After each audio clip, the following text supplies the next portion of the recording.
Italy کو لے کر میں مکمل بات کرنے جا رہا ہوں، تمام کیٹیگریز کے اندر، تمام سیلریز کے ساتھ، پروسیس کے ساتھ، ڈیٹس کے ساتھ، تمام چیزیں آپ کے سامنے رکھنے جا رہا ہوں. آپ کو کتنا خرچہ آپ کا ہوگا، یہ تمام چیزیں میرے سامنے آ چکی ہیں. تو جتنا بھی آپ کے سوالات ہیں اٹلی کو لے کر کے، یہ پوری ویڈیو میں کور ہو جائیں گے. تو آپ کو جو بھی پوچھنا ہے میل اور فیمیل نے اور تمام خرچے نے اور جو کچھ بھی، تو یہ ویڈیو ہی آپ کو پورے جوابات دے دے گی. میں کچھ مس کرنے جا نہیں رہا. اچھا، کمپلیٹ دیکھیں گے سب کچھ مل جائے گا. اٹلی کو آپ نے اس طرح لینا ہے کہ یہ جو اب ان کی ڈیٹس میرے سامنے آ گئی ہیں وہ دسمبر کی 2 تاریخ ہے، دسمبر کی 8 تاریخ ہے اور دسمبر کی 12 تاریخ ہے. یہ آپ نے یاد رکھنا ہے. یہ وہ ڈیٹس ہیں جب آپ سنیں گے کہ ویزاز ایشو ہو رہے ہیں. اٹلی کے اندر یہ جو 2 تاریخ کو اور 8 تاریخ کو اور 12 تاریخ کو جو یہ کام ہوگا، ان کو عام زبان میں اگر آپ اٹلی میں پوچھیں گے تو ان کو کیا کہتے ہیں، تو وہ کہتے ہیں these are click days. Click days کہتے ہیں وہاں پر، ٹھیک ہے نا. اب کلک ڈیز جو ہیں وہاں پر کلکس ہوں گے وہاں پر، ٹھیک ہے. یہاں پر سیزنل اینڈ نان سیزنل ویزے ہوں گے جس کے اندر یہ ڈویژن ہوگی، لیکن کلک ڈیز جو ہیں دے آر اناؤنسڈ. سب سے بڑی بات ہے. اس کے بعد آپ کہتے ہیں کہ سب سے زیادہ نمبر کس میں جائے گا، تو یاد رکھیے گا کہ آپ کی فیلڈ کوئی بھی ہو. میں آپ کو اٹلی کے بارے میں بتا رہا ہوں، اس کو یورپ میں ڈال دینا. اٹلی بھی یورپ ہی ہے، شنجن ہے، لیکن میں بتا رہا ہوں اٹلی کے حوالے سے. آپ کی فیلڈ کوئی بھی ہو، آپ نے جو ٹارگٹ کرنا ہے وہ کرنا ہے ایگریکلچر کو، ہوٹلز کو، ریسٹورنٹس کو، ٹھیک ہے نا. سب سے پہلا اسٹیپ آپ کا یہ ہوگا. یعنی کہ جو کلک ڈیز ہیں یہ ٹارگٹ کریں گے ایگریکلچر کو. یہ آپ کو میں راز کی باتیں بتا رہا ہوں، دماغ میں رکھیے گا. اس پوری ویڈیو میں جو آپ کو پتہ چلنے والا ہے یہ راز کی باتیں ہیں. تو ایگریکلچر، ہوٹلز، ریسٹورنٹ. آپ کہتے ہیں کہ جی میری تو فیلڈ ہی نہیں ہے. تو جن کی فیلڈ نہیں ہے وہ میری بات سنیں اس ویڈیو میں، ان کو بتانے جا رہا ہوں. اب اگر آپ کہتے ہیں کہ میں داخل ہو گیا ہوں، کہاں میں داخل ہو گیا ہوں؟ اٹلی میں. تو ایگریکلچر میں داخل ہوئے ہو، ہوٹل میں داخل. اچھا ہوٹل کہیں گے نا، تو ہوٹل کے اندر یہ نہیں میں کہہ رہا کہ آپ نے روم بوائے بننا ہے یا آپ نے کیا. وہاں پر پلمبر بھی ہے، وہاں الیکٹریشین بھی ہے، وہاں پر کیشیئر بھی ہے، وہاں پر ہر قسم کی مشین آپریٹر بھی ہے، ٹھیک ہے نا. وہاں پر روم بوائے بھی ہے، وہاں پہ کلینر بھی ہے، ڈش واشر بھی ہے، ویٹر بھی ہے. ہر قسم کی جاب ہے، لیکن ہوٹل، ٹھیک ہے. پھر ریسٹورنٹ، کوک بھی ہے، شیف بھی ہے، بلا بلا بلا. اور ایگریکلچر کے اندر ڈرائیور بھی ہے، ٹھیک ہے نا. لوڈر اینڈ لوڈر بھی ہے، پیکنگ والا بھی ہے. تمام جو بھی آپ نام لیں گے تمام ہے. لیکن بہرحال میں آپ کو بتا رہا ہوں کہ جگہ کون سی ہے، ٹھیک ہے. ہو گیا.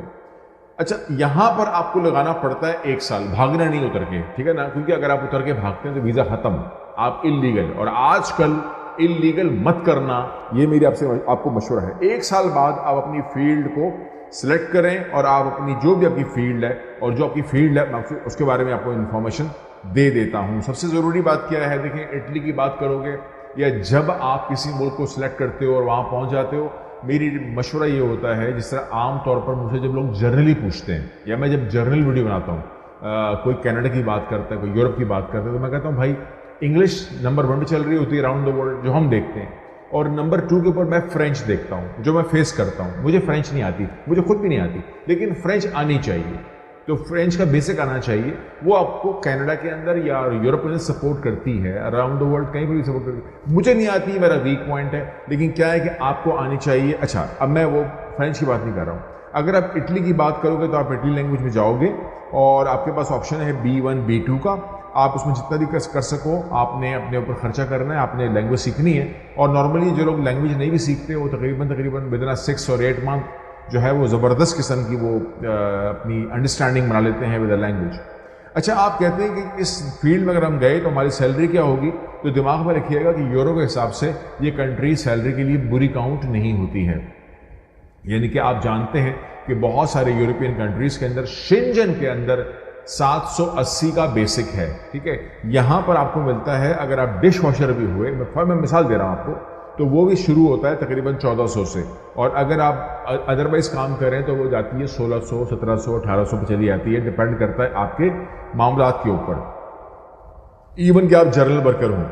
اس کے بعد آپ کہتے ہیں کہ جی میں اب جو پہلا سال ہے نا، وہ جس کو میں کہتا ہوں ہمیشہ امتحان کا سال، جب وہ گزر جاتا ہے تو پھر آپ لینگویج سیدھی کر لیتے ہو، لائسنسنگ کر لیتے ہو، کورس کر لیتے ہو. اس کورس کے بعد، اس لائسنس لینے کے بعد آپ اپنی فیلڈ میں آتے ہو، جمپ کرتے ہو آفٹر 1 ایئر. اب جمپ شروع کرتے ہیں ہم اس کو. سب سے پہلے آپ کہتے ہیں کہ جی میں تو بیسکلی پینٹر تھا، آپ نے مجھے ایگریکلچر میں ڈال دیا، ہوٹل میں ڈال دیا، سو آن. اوکے، آپ نے اس 1 سال کے اندر پینٹر کا کورس کرنا پڑے گا، مطلب آپ بہت چیمپئن ہیں پینٹنگ کے اندر، but you have to get course, pass کرو گے، کائنڈ آف لائسنس ملے گا آپ کو اپریسیشن ملتی ہے اور آپ اس کو جوائن کر سکتے ہو. سیلری آپ کی تقریباً یہی چلے گی جو میں نے آپ کو بتائی، لیکن اس کے اندر آپ کو بہت بڑی فیلڈ مل جاتی ہے کنسٹرکشن کی، اور اس کے اندر ٹھیکیدار ہوتے ہیں، کانٹریکٹرز ہوتے ہیں، ان کے ساتھ آپ رابطہ کر سکتے ہیں. وہ آپ کو اگر آپ سیلری پہ کام کرو گے تو وہی 1400 1500 1600 ہوتا ہے، لیکن اگر آپ پر ڈے کام کرتے ہو تو اس میں تقریباً آپ کو 70-80 یورو اگر ملتے ہیں. تو ویدر پہ ڈپینڈ کرتا ہے، لیکن بہرحال یہ کہ وہ اوور آل اگر آپ بات کریں تو تقریباً 2000 کراس کر سکتے ہیں آپ لوگ. اب یہ میں سنڈے اور سیٹرڈے کے علاوہ بات کر رہا ہوں، اگر آپ نے اوور ٹائم لگا دیا تو وہ میں کبھی ذکر ہی نہیں کرتا اس کا. اس کے علاوہ آپ کہتے ہیں کہ جی پینٹر کے بعد کیا ہے، تو سپروائزر کی جابز ہو سکتی ہیں. سپروائزر جو ہوتا ہے وہ اسی میں سے نکل کر آتا ہے، نیچے سے نکلتا ہے، ٹھیک ہے نا. یعنی کہ فار ایگزامپل سپروائزر نے سپروائز کرنا ہوتا ہے، ٹھیکیدار کو ہیلپ کر رہا ہوگا اگر کنسٹرکشن ورکر ہے، ہوٹل میں سپروائز کر رہا ہوگا، وہ نیچے سے آیا ہوتا ہے اور وہ تمام چیزوں کو مینیج کر رہا ہوتا ہے. سپروائز کر رہا ہوتا ہے، آپ عام زبانوں سے سمجھتے ہیں اس کو. اور سپروائزر جو ہے ظاہر سی بات ہے کہ وہ تقریباً 2000 یورو کے برابر اپنی سیلری کو لے رہا ہوتا ہے. جو ٹیکس لگتا ہے گورنمنٹ کا وہ لگتا ہے، جی میں ٹیکس سے انکار نہیں کر رہا ہوں، آپ بتاتے نہیں ہیں، وہ ٹیکس جو ہے وہ دینا پڑتا ہے. سب دے رہے ہیں، لوکل دے رہے ہیں، آپ بھی دیں گے. پھر آتی ہے جاب کی الیکٹریشین کی جاب.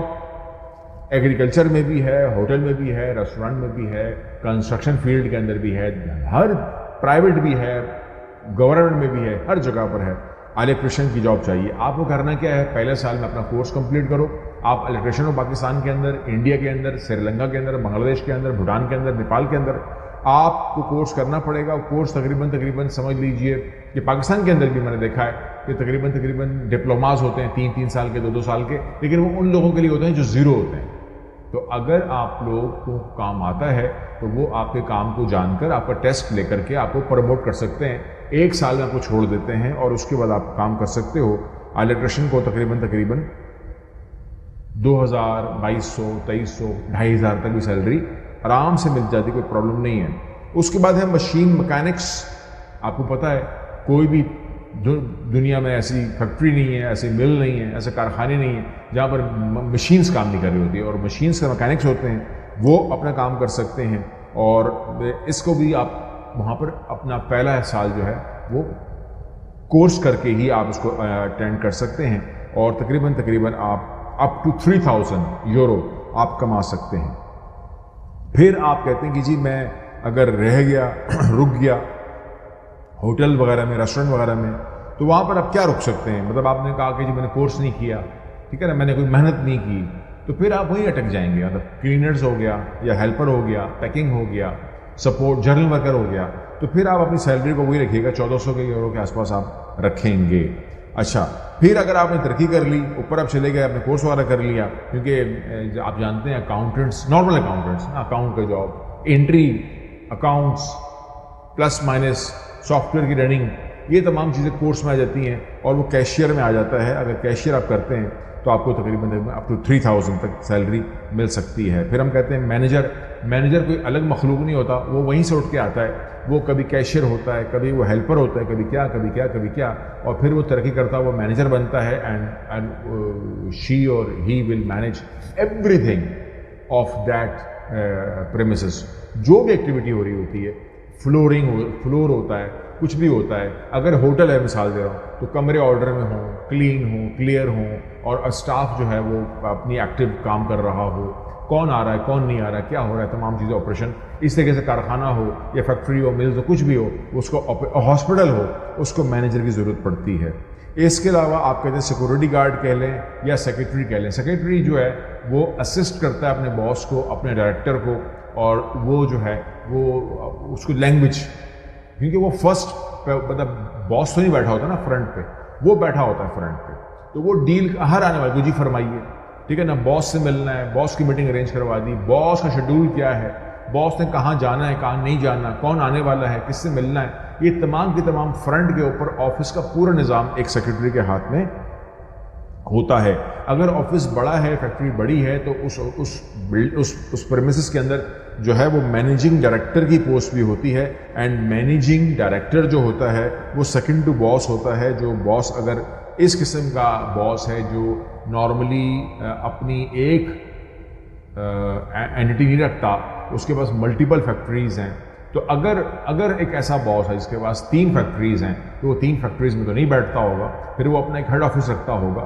ان 3 آفس کے اندر پھر مینیجنگ ڈائریکٹر ہوں گے جس کو سپورٹ چاہیے سیکرٹریز کی, اور سیکرٹری جو ہے وہ اس کو بتائیں گی کہ شیڈول کیا ہے. پھر جو مینیجنگ ڈائریکٹرز ہیں وہ اپنے سی ای او کو رپورٹ پوری کریں گے, اگر وہاں پر سی ای او خود ہے یا باس ہے جو بھی اس کے آنرشپ ہے وہ اس کو رپورٹ کرتے ہیں. تب آپ کہتے ہیں کہ جی اوور آل ایک آدمی جو وہاں رہتا ہے اگر وہ ادروائز خرچہ نہیں کرتا, خرچہ کرنے پائیں تو آپ وہاں پر لاکھوں روپے خرچ کر دیں, لیکن اگر خرچہ نہیں کرتا تو کتنا خرچہ اس پہ آ جاتا ہے, کھانا پینا رہائش میں اس کا جو معاملہ ہوتا ہے. تو تقریباً اگر اس کو اکوموڈیشن اچھی مل رہی ہے تو سمجھ لیجئے کہ اکوموڈیشن کے علاوہ آپ کہہ لیجئے تقریباً آپ آئیڈیلی 250-300 یورو میں آپ اپنا مہینہ گزار سکتے ہو. تو اگر 250-300 آپ مہینہ گزار رہے ہو اور شیئرنگ کر رہے ہو, تو اگر آپ بالکل آخری کام بھی کر رہے ہو تو you can make a handsome money, nothing like it, ٹھیک ہے نا. لیکن یہ تمام چیزیں اتنی آسانی سے ہوں گی نہیں, اس کے لیے آپ کو محنت کرنی پڑے گی اور آپ کو 1 سال کی تکلیف کرنی پڑے گی اور بھاگنا نہیں پڑے گا. ٹکیں, کام کریں, آپ سب کچھ بن جاؤ گے, لیکن ٹکنے سے بن جاؤ گے. آپ نے ٹارگٹ کرنا ہے 2 تاریخ کو, 8 تاریخ کو, 12 تاریخ کو دسمبر کی. اس کے لیے ایک عالی شان قسم کی پروفائل بنائیے اور آپ اپلائی کرنا شروع کیجئے. جو بھی آپ کے پاس وہ ہے اوپنلی کیجیے, کوئی ٹینشن نہیں ہے. جب تک کوئی کمپنی آپ سے پیسہ نہ مانگے آپ اٹلی میں اپلائی کر سکتے ہیں, میری طرف سے کھلی پرمیشن ہے. ہمارے ساتھ کریں گے تو ہم آپ کو یورپ گولڈ کا پلیٹ فارم دے کر کے ٹارگٹ کریں گے اٹلی کو, کیونکہ یہ ٹائم ہے سیزنل نان سیزنل ورکس کا, ٹھیک ہے. بہت چام ہے, بہت اپرچونیٹیز ہیں. پچھلے سال بھی آپ لوگوں نے کیش کیا, جن لوگوں نے کیش کیا, سب نے کیش تو نہیں کیا ہوگا نا. اگر 100 لوگ آئے ہوں گے تو اس میں کتنے نے کیش کیا ہوگا, تو ایک نمبر ہوتا ہے ہمیشہ. کیونکہ ہم لوگ جو ہے ہم لوگ اسسٹنس دے سکتے ہیں, آپ کی فائلنگ کر سکتے ہیں, پروسیسنگ کر سکتے ہیں, ویزا فائل بنا سکتے ہیں, آپ کا پروٹیکٹر انشورنس آپ کو سپورٹ دے سکتے ہیں, لیکن ہم آپ کو ہائر نہیں کروا سکتے. مطلب ہمارے ساتھ آپ بات کرتے ہوئے یہ امید نہ رکھیں کہ پورا کا پورا اٹلی ہماری مٹھی میں بند ہے, یہ نہیں ہے. ہم لوگ اس قابل نہیں ہیں. ہم لوگ آپ کے لیے سپورٹ کر سکتے ہیں. جس طرح کہ وکیل اپنا کیس لڑتا ہے نا, تو وہ یہ نہیں کہتا کہ جج میری مٹھی میں ہے, تو وہ کیا کرتا ہے, وہ کیس لڑتا ہے, کوشش کرتا ہے, آپ کیس جیت جاتے ہیں, اور کچھ لوگ کیس نہیں جیت پاتے. ہمارا کام جو ہے وہ آپ کی بہاف پہ ڈاکومنٹیشن کو بہتر کرنا ہے. کمپنی فیک نہ ہو, کمپنی غلط بات نہ کرے, کمپنی کوئی غلط تقاضا نہ کرے, اس کے لیے ہماری ٹیم ورکنگ کرتی ہے, آپ کے ساتھ کوپریٹ کرتی ہے. ہمارا کوپریٹ آپ کے ساتھ ہے, لیکن اگر آپ نے خود کرنا ہو تو تاریخیں آپ کے سامنے آ چکی ہیں. اپلائی کرنا شروع کیجئے, کسی کمپنی کو پیسہ مت دیجئے, اپلائی کرنا شروع کیجئے, اور اس کے بعد دیکھیے رزلٹ کیا آتا ہے. جو بھی رزلٹ آئے آپ ہمیں کسی ٹائم بھی جوائن کر سکتے ہیں. اگلی ویڈیو میں ملتے ہیں. اللہ حافظ.